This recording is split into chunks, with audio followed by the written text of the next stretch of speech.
It's time to get your checking account to zero with free checking from PenFed. That's zero ATM fees, zero balance requirements, and zero time spent waiting for your paycheck to direct deposit because you can receive it up to 2 days early. Open your account with just $25 and see how big zero can be. Apply online today at PenFed.org/free checking. Early direct deposit eligibility may vary between pay periods and timing of payers' funding. To receive any advertised product, you must become a member of PenFed, insured by NCUA. PenFed's got great rates for everyone.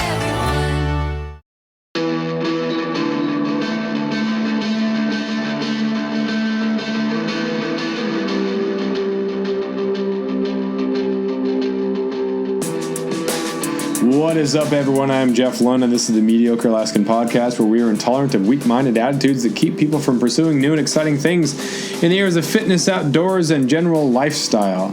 My guest today is Howie Daggs. Howie is a saltwater fishing guide out of Craig, Alaska. We're going to talk about the king salmon fishery in southeast Alaska, the resource, some of the local news about populations. We're going to talk about his favorite mooching rigs, mooching versus trolling, as well as the insight about the pace of life in Alaska and what's preferable about this over other areas of the world. All that is coming up in episode 22, brought to you by LMT Lifestyle. Go to lmtlifestyle.com, check out the gear and the attitude to make you successful in 2018. Episode 22 coming up next.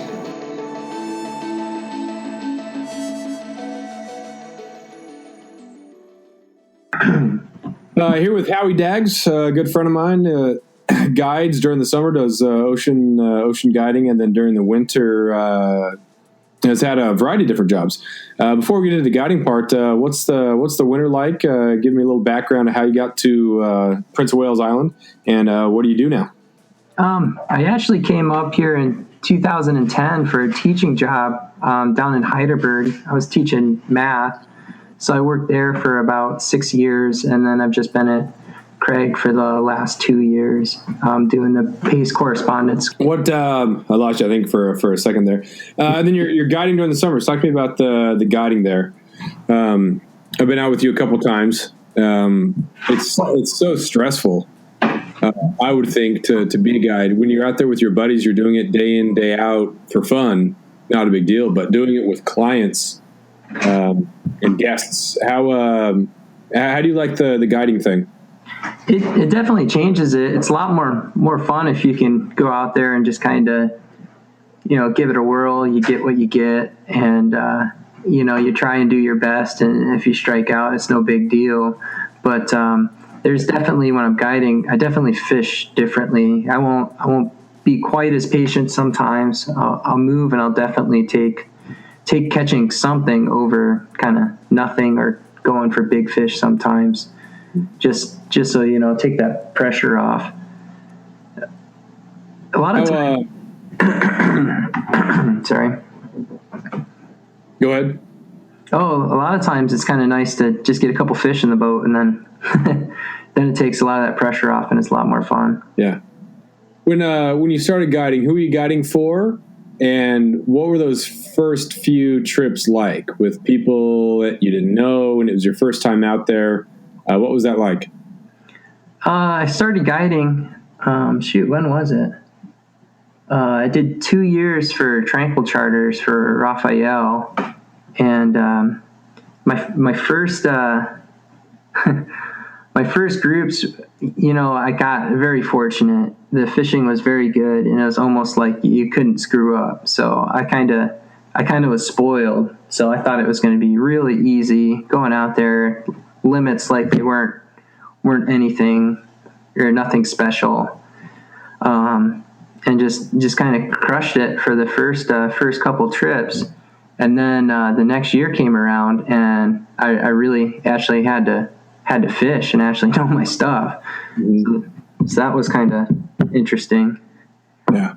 Well, it varies so much from year to year. And, talking with you and some of the other people or the other guides, when people come up and, the year before they caught it off this other rock or this other island, and they expect the fish to be there again, but that's not necessarily true. It's almost like they have a river mentality, to where if you fish behind this rock, the fish is always going to be there holding. Well, that's not true. in the ocean. It's a massive ocean. And just because you're catching a bunch of fish up on, Flat Rock or whatever, doesn't mean that the next year that's going to be the hot spot. And I imagine that the day in, day out, struggle to find them can be difficult. How did you adjust? You said that first year was pretty crazy. And I remember that year. It was awesome. You just fish anywhere pretty much and you were getting your fish. Yeah. How do you adjust to that stress? They are where they are and they aren't where they aren't. And I think the number one thing that you kind of get when you actually fish with a guide is kind of all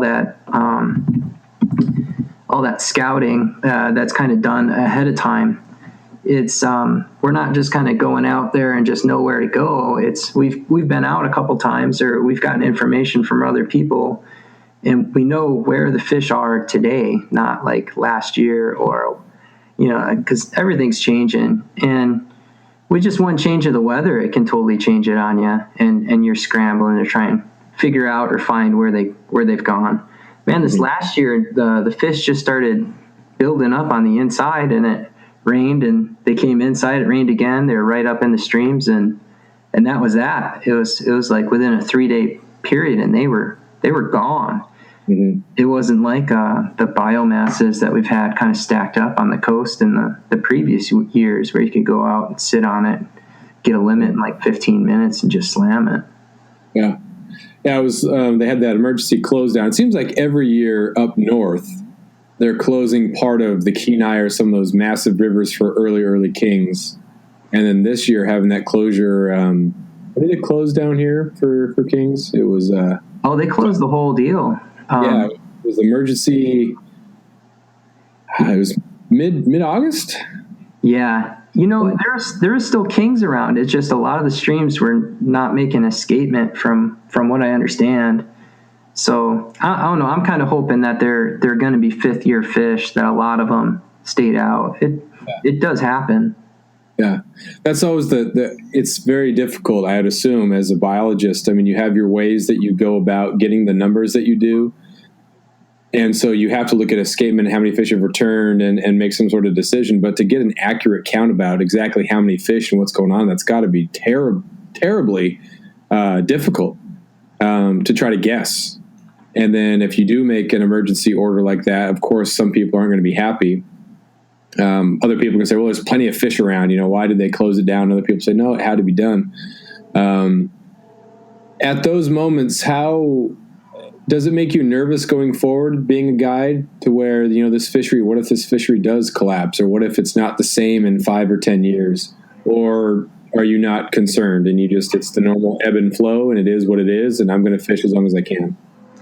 It's kind of the ebb and flow, and I don't know. I'm always kind of, you got to look at the good side of it. Our fishing is still way better than other districts or other areas, especially if you go south out of like Portland or Washington. It's still, even a bad year for us is still better than what a lot of people are even allowed to do down there. So that's kind of one thing that kind of don't worry about it too much. But also, I don't know, I think these smaller years, it seems like I catch more larger fish. So it's kind of a trade-off. I don't know if it's a wives' tale or if it's like an old timers thing, but it seems like the less fish, the bigger they are, and the more fish, when you find those schoolers, the schooler kings, they're gonna be 14 to 18 pounds, and they're just not going to be any bigger than that. You gotta find those little tiny pods to get the nice 30s or 40s or even 50s. Or it kind of seems like sometimes they follow them too. So you'll have that big school come through, and at the tail end of it, all of a sudden there'll be a dandy. What's the biggest king that you've guided, and then the biggest king you've caught yourself? The biggest king I've caught myself is only 36 pounds. The biggest king I've guided is only like 48. I've done a lot of 40s. I think I had a 50, but we fought it for like a half hour. I had this 13-year-old kid on the stick and got him all coached up. He was doing everything great. walking it out the fleet to deep water, and it was just outside of Pineapple, like about a quarter of a mile out there. And all of a sudden, I go to net it. It lays on its side, so I can finally get it in the net. And a sea lion just crushed it. The reel just exploded into a giant cobweb, and it just snapped off and it was gone. I'm not even sure if the lion got it, but yeah, that probably would have been my first 50. But wow. Yeah. I've had a couple smaller ones taken by sea lions. It's just such a helpless feeling because you still want to keep fishing, but the sea lion's around. So if you catch one, you're almost donating it to the sea lion. So it's a weird. It's pretty awful. It kind of. I wish some of these other lodges would just kind of bite the bullet and go for downriggers and just move away, get away from the sea lion areas. There's other fishing, your other areas that have kings. It might be slower, but if you get away and quit feeding the lion, I'll hear them on the radio. They'll sit there all day and they'll feed the lion 7, 8 kings. And it's just, why bother? Why, make the lion move. Make him go find his own food. Don't just sit there and keep feeding it and making the problem worse. Yeah.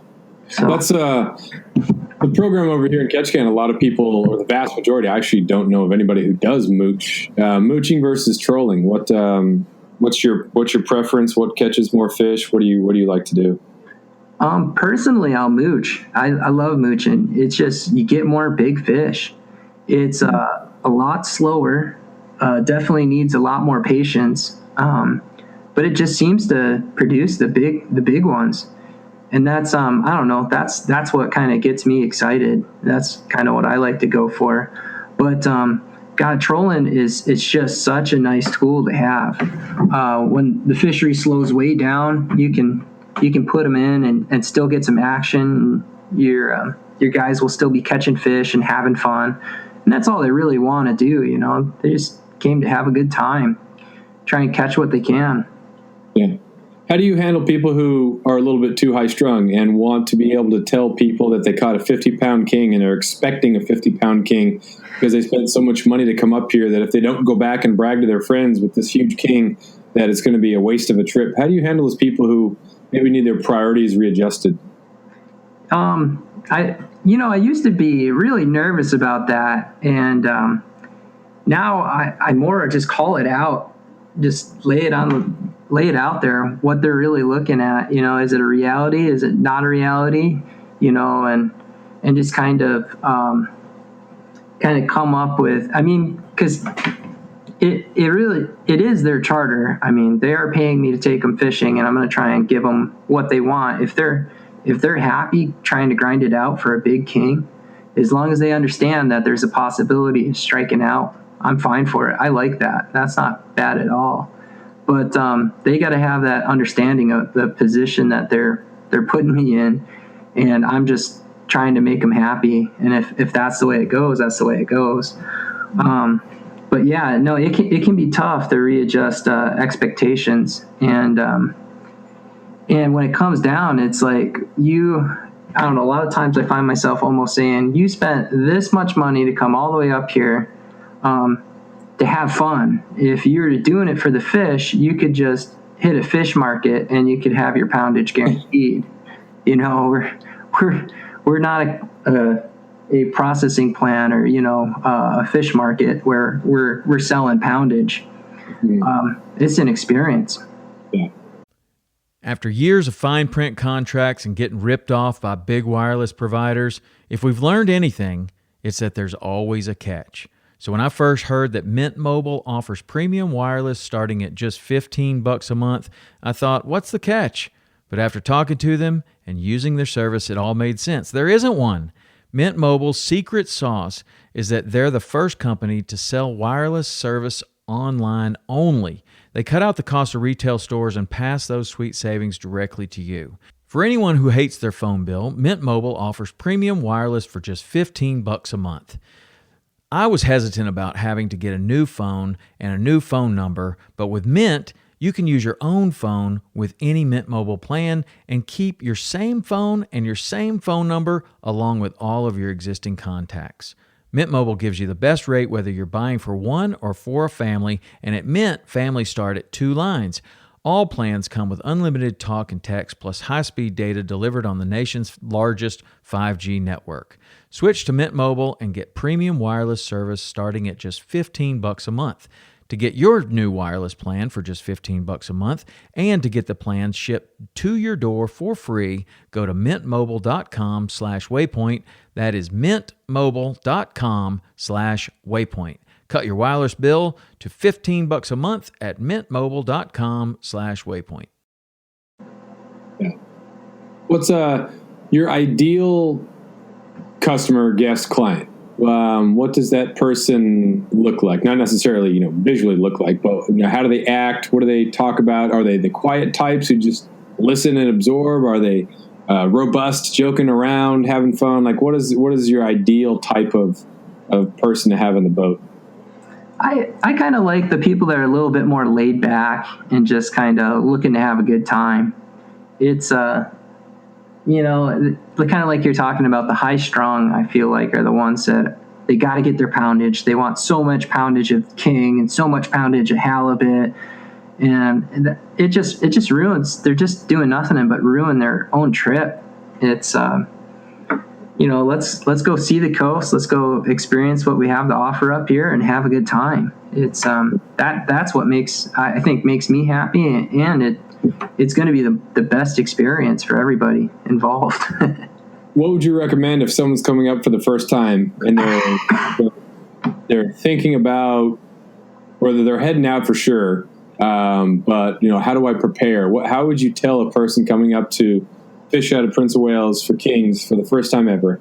What would you recommend them to plan for, or adjust wise as far as attitude?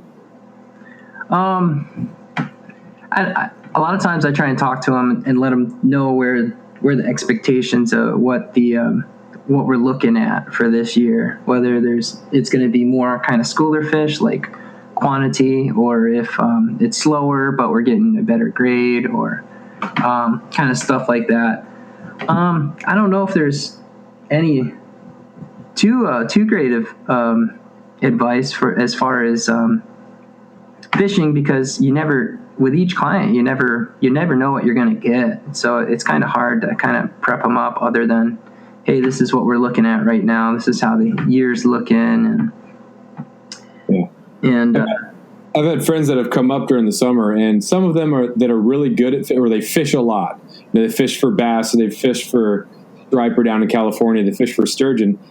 Because they have a fishing background, they think that they're going to have a leg up when they come to Alaska. But because the fishing is so different, they're actually behind. It can almost be frustrating because their type of fishing that they do a lot and they're really good at is totally different. And so they almost get more frustrated than the people who've never fished before, who, all right, tell me what to do. This is exactly what fishing is. And sometimes they can be better at it. Have you found that sometimes the most novice angler is better, or are they worse, or how is that dynamic? Yeah, no, especially like wives, a lot of times will outfish their husbands, and I think that has a lot to do with it. Is just that premature hook set that you feel the nibble and you just excuse me, you just yank, you just try and set the hook, and you really got to kind of wait until they really have a hold of it before you kind of crank it up and lay into them. Yeah. Excuse me. That's that mooching thing. I had two buddies up from California, and I just have a 15-foot skiff, and so we were out in front of Ketchikan, and we were mooching. Everyone else is using downriggers. So you have these 5 people in back. They're just sitting there, kind of looking at what we're doing, not knowing if we're reeling in fish or what. And I got 2 rods off it, and one of my buddies hooks into it. Neither one of them had caught a fish before, and one of them hooks into a king. And at first I thought it was a big coho, but then it just takes off, and I checked the drag, and it's pretty tight. Oh man, this is a real fish.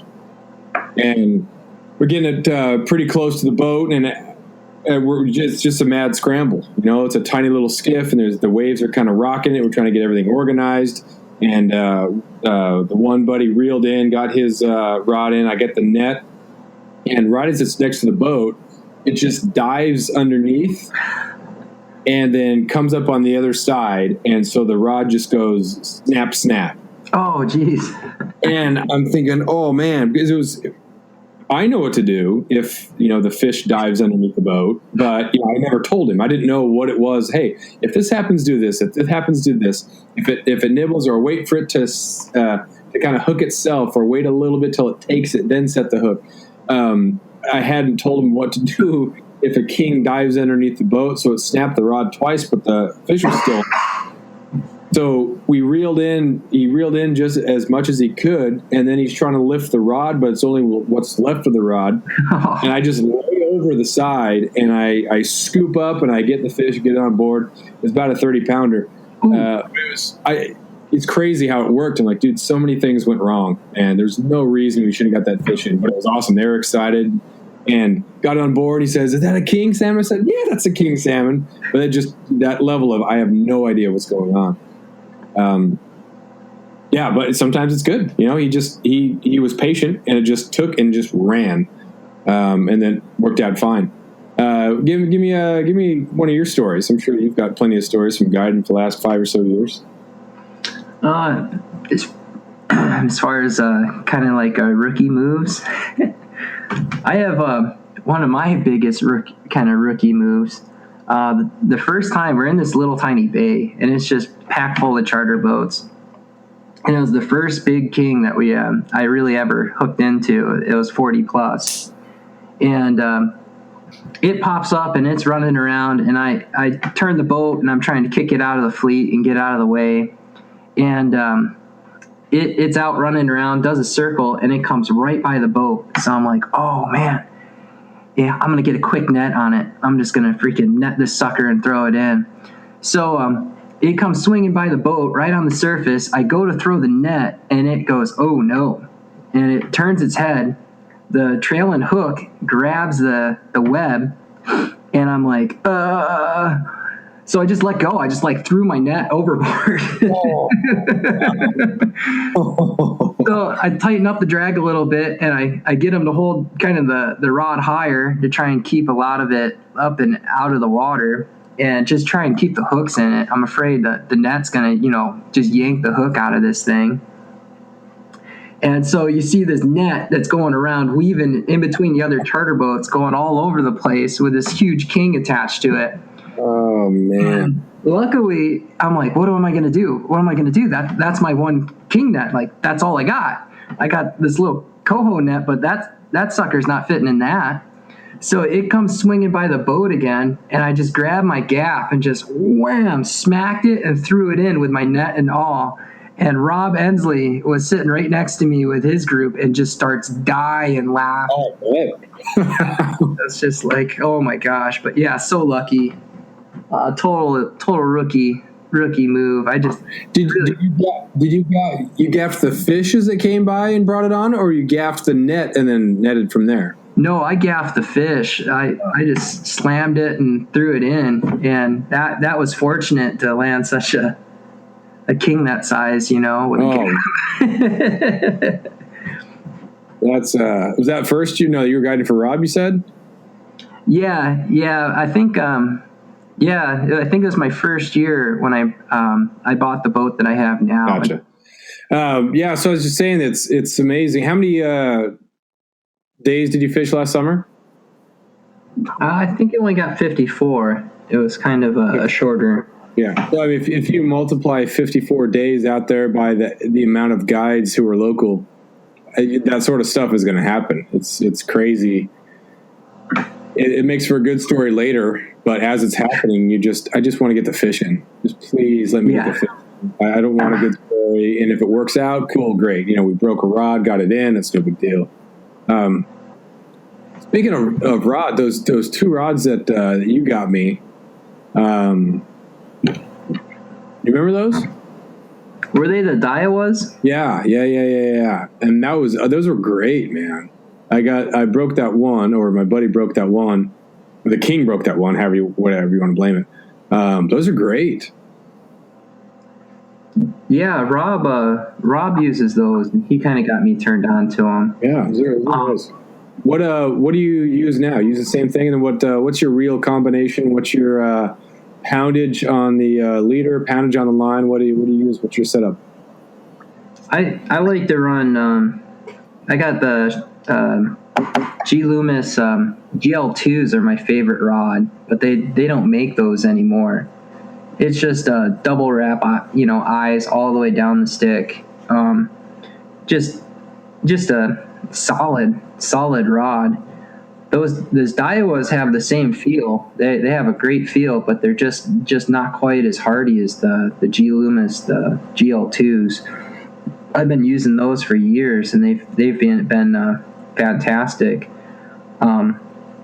This year I'm going to be looking at getting some new sticks, and I'm kind of in the hunt, trying to find what the heck I'm going to go to. Yeah. But I'll probably be looking at that again. What about reels? The Daiwa Saltistas are pretty good. I just what drives me nuts is any reel with clicking. So I usually stick with the Shimano Dakotas, so I don't have to hear that click noise all day long. I love those. I have one of those Shimanos. Those are great. Actually, I have one with a counter, one without. I don't know why I bought one without a counter.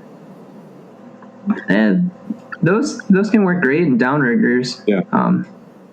Because then you don't really care to see what the. I have one down for my little skiff there. What about how you tie the leaders? What poundage? What size hooks when you're tying your leaders? What size weights do you use? How does that vary? What about the rest of it? Personally, I like a 5-ounce weight. For coho, I'll use ultra green 40-pound with 4-aught black nickel hooks, Garamatsu black nickel. For kings, I'm a really big fan of fluorocarbon. The fluorocarbon it can't, the cohos break it all the time. It's just so brittle. It's strong. It just can't take the shocks from the constant big head throws and just frantic action that those cohos give you. And it's kind of funny because it's a smaller fish. You think it'd hold up fine, but it breaks a lot. Mm-hmm. But for kings, it's fantastic because, they make those big, long, sweeping, powerful runs. And then the fluorocarbon just disappears in the water. Especially early on with the June fishery, that water is clear. Yeah. I mean, there's not a lot in it. And their eyesight is great. So I definitely like to go to a 40-pound fluorocarbon just so it lasts, so I can catch a lot of fish and not have to worry about them snapping the leader or snapping off. I may this year, there's a couple spots with kind of that there are some kings on holding the bottom, and it was good enough. I could have mooched, but the current was just ripping so hard that my gear just wasn't spending enough time near the bottom. So I think I might even try a 6-ounce banana this year, if it's happening there again, and see if it kind of improves my production. So you got work during the winter and you got work during the summer. Do you feel like you don't really ever have a break because you're always working, or because you're working for two different entities, does it work out for you? No, it's definitely, it kind of takes a toll on me after a while. The first couple of years it wasn't so bad, but now it's just feels like I don't have any time for myself. Yeah. So I've been trying to do better about kind of taking time or making time to go do fun stuff with the family and whatnot. Because as soon as the charter season starts up, there's just no way. And because you wake up at 3:30, you get to the boat probably by 4:35. You get everything put together. I have to go around to another dock to pick everybody up. So I go to the other dock, take on ice and whatnot. I'm eating and drink coffee with clients about 5:30, and then fish until 2:30 in the afternoon, 3:30. Puts me usually back at the dock and headed home at 5:30 or 6:30 at night. So it's a long day. Yeah. What's the thing that you like most about living in Alaska? Because even like your commute, some people would just say the commute to and from work is what kills them down south. Whereas here, when you're driving home, like there can be a little bit of a relaxation and exhale type thing. I know I get it over here. I have a 15-minute drive from school to home, but you know, you're meandering next to the ocean and you got mountains, and so it's not hectic at all. What are some of the things that you really like about living here, big and small? I really I think appreciate kind of the culture and the lifestyle. I mean, there's not too many people down south that are really kind of into hunting and fishing, and it almost feels like you got to be kind of quiet or hush hush to talk about some things, because some people will get so upset or they're so kind of opinionated on it, and I guess even closed mind to not understand that it's okay for someone to appreciate stuff like that. And then I just hate being exposed to all the marketing, and I feel like it just creates a different mindset in you. You're constantly seeing ads and billboards, and it's just phenomenal. Just in a couple miles, how many advertisements you can be exposed to. And I think it makes an impact in you, and kind of feeling unfulfilled that you always constantly have to be buying or getting more. And got to have your Moco Chino or whatever, and have the newest and greatest iPhone. It's kind of the lack of substance in some regards. So if you're feeling that there's anything lacking in your life, you can buy something to kind of, fill that. The Best Buy ads that were, your life better if you get this TV. Whereas up here, like you said, it's the pace of life and the quality of life. There's so much more that's out there. Like you can get away with not having a lot of those extra distractions because it's really not, it's nothing.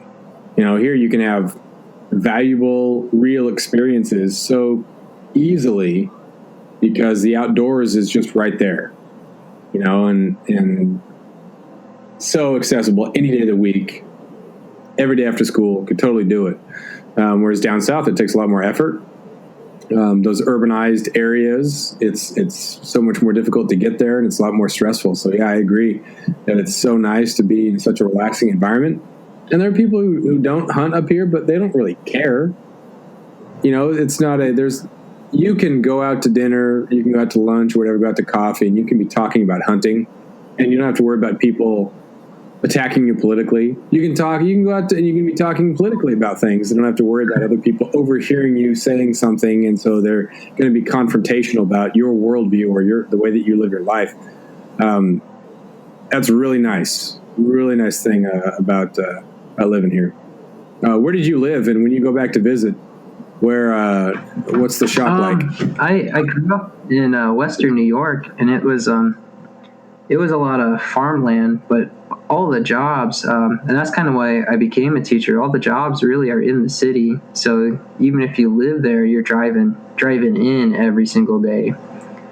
And that, I don't know, I just did not like that. So I was like, I can become a teacher, and I just need to find a rural school, and that would be, I'd be happy.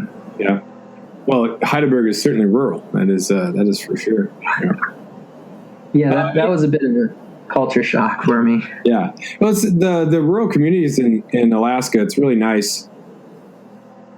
I mean, it's totally different culture shock, but there's a lot of good people in those small communities. Oh yeah. Some communities really get a bad rap. But there's a lot that exists there that doesn't in other places. As far as the link to the traditional culture is still there. The need to have some sort of connection to the resources, whether it be hunting or fishing or whatever, to supply your own food, those sort of skills that have totally been, eradicated down south and in most areas, which is why politically, people think that Alaska should be governed the same way that, California is. Well, the wolves are almost extinct, so don't kill the wolves. Don't kill the bears because it's mean.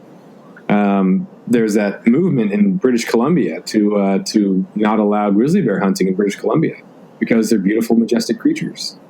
Well, there has to be some level of predator control. Yeah. Allowing people to do it, and the amount of money that pay money, or people that pay money to go do that, there's a financial benefit as well.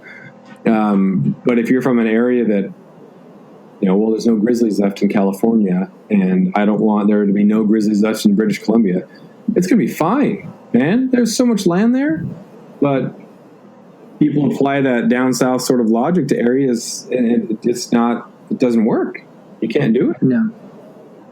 Well, even they're introducing them, and then they're having massive problems because there's no habitat for them. Most of the land's been conquered. Even the rural areas where I've grown up, it's all farmland. Yeah.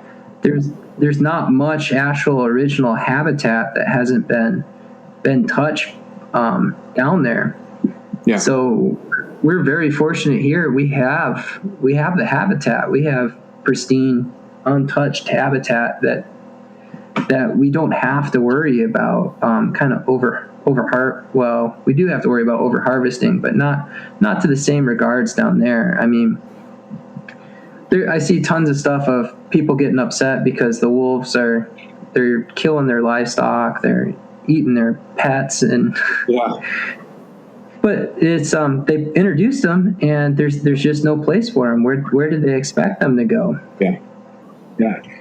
It's a nice thing to have, but when, like you said, everything is gridded out down there, and all these patches. If you look at a Google Earth map, you can just see all those squares and rectangles and circles of land that's been changed, altered, whatever, for farmland, for ranch, for whatever. Up here, it's all forest. Even the cities look like tiny little specks in an otherwise totally covered, a tree-covered island. And of course, it's going to be so different when you come up here, and it's amazing, and it's a great place to live for those reasons, for sure. But yeah, it's tiresome to listen to some of those arguments from down south. Yeah, and just in hunting, I mean, so much hunting down there is when they take an animal, they back a truck or a tractor or a four-wheeler in and then haul it out. Yeah. There's not many places that they actually have to, it's so much of a wilderness that they actually have to hike it out on their back or in their pack themselves. Yeah. Do you watch the Meat Eater, Steve Rinella? No, I had some guys that were kind of talking about him, and it sounded like a pretty cool. Yeah, he's great because he'll go out to the public land areas. He's not one of those guys who his hunting show is this sponsored ranch that's $30,000 to shoot an elk on their land for other people, and he gets to do it for free. And so they do that whole it's really easy, or with deer and this and that. He'll go to public land areas and just hike back further and be willing to do more than other people are, and so he'll get some nice bucks and nice stuff down there. But yeah, there are some definite spots. I would love to go to Kansas and shoot a whitetail there. Elk in Montana would be awesome. Elk in New Mexico would be awesome. Arizona, a lot of those places have just amazing animals, and it would be great to go there and just experience what all that is like. But some of those spots are just so hard to draw your tag. Draw an elk tag in Arizona is just not going to happen. But man, there's some great hunts and some beautiful terrain down south. What's one of the hunts that you would love to go on down south? Probably Montana for some muleys. Rob Ensley's been doing that for the last couple of years, and man, he's just got some beauties, and it just looks like a blast. Yeah. I put in for Edlin, so I put my six draws in, and now I'm praying. So hopefully I get drawn for that. That's such a funny thing because if they allow, it used to just be one, Now, if everybody puts in 6, your odds don't really change that much. No, I threw them all in for that first hunt too. Yeah. So I drew that a couple years ago, and crazy, beautiful weather. We flew in, but it had been poor weather the prior 2 weeks. So when we got there, it was really nice, but I think they'd moved down out of the Alpine. Some people say you're right on the edge of the Alpine, fly into one of those lakes, and kind of work your way down if need be. And other people will say, no, you take your boat and you go in at sea level and you just hike up. And it's going to be a huge pain, but that's what you do. But there's always people who find them on the beach, people who find them. Yeah, it just is what it is. We didn't see one when we were there, but there are some nice ones taken during that same, the one that I drew. I didn't put it for this year. I put it for the goat over here this year. oh yeah, yeah. One of these days I'd like to do one of those goat hunts too, but man, I just don't have the knowledge. Yeah. Like going up to Fairbanks area or Charlie River area and doing a float and caribou or Dall sheep or something like that in the interior would be just awesome. Yeah, but I heard Edlin is a beast of an island, so I'm like looking to get in pretty good shape for that. There's if you look at your topo map, you look at the contour lines, and they're relatively spaced out, and so it looks okay. Well, it's not going to be all that steep, but all of the drop happens in such a small area, so it looks gradual on your topo map, but in actuality, it's super gradual. All of it happens at once, and so you still have the same amount of drop between the 100 yards or whatever, but it all just happens at one time. So there's these invisible little cliffs, and there's these crazy recesses, and it's beautiful territory. And it was, like I said, really nice weather, and so when we were hiking around there, it wasn't miserable. But man, yeah, that place it's crazy. It's beautiful. It's awesome. It's you're gonna like it if you draw. That's gonna be a lot of fun. Anything else you got, man? Kept it. We're about 40 minutes right now. So, any closing thoughts about the guide life, the Alaska life, or anything? No, just like it. Simple, yeah. Yeah, it's a good time. This summer will be really interesting, especially the way the regulations are looking. It's going to be a tough one. Yeah. That halibut's getting cut back. I forget what the size limitation is, but we're losing quite a bit in inches. Mm. And I think there's going to be an annual of probably like 4 halibut a year. Ooh. And then I'm really hoping they allow us to fish for kings. I don't know what's going to happen there. So. Mm-hmm. Hopefully you get a bunch of people booked who are all about the experience and are excited to be up there and spend some time with their friends out on the ocean rather than too concerned about poundage. But thanks for taking some time out of your afternoon here, man, and we'll talk to you later, and I will see you next time I'm over there. Oh, awesome. Well, thanks, Jeff. That will do it for episode 22 of the Mediocre Alaskan podcast. Make sure you go to themediocrealaskan.com for all things Alaska. There's columns and there's features and an archive of podcasts. Go to iTunes and like it, subscribe, leave a review. We're also on SoundCloud, and we will talk to you next time.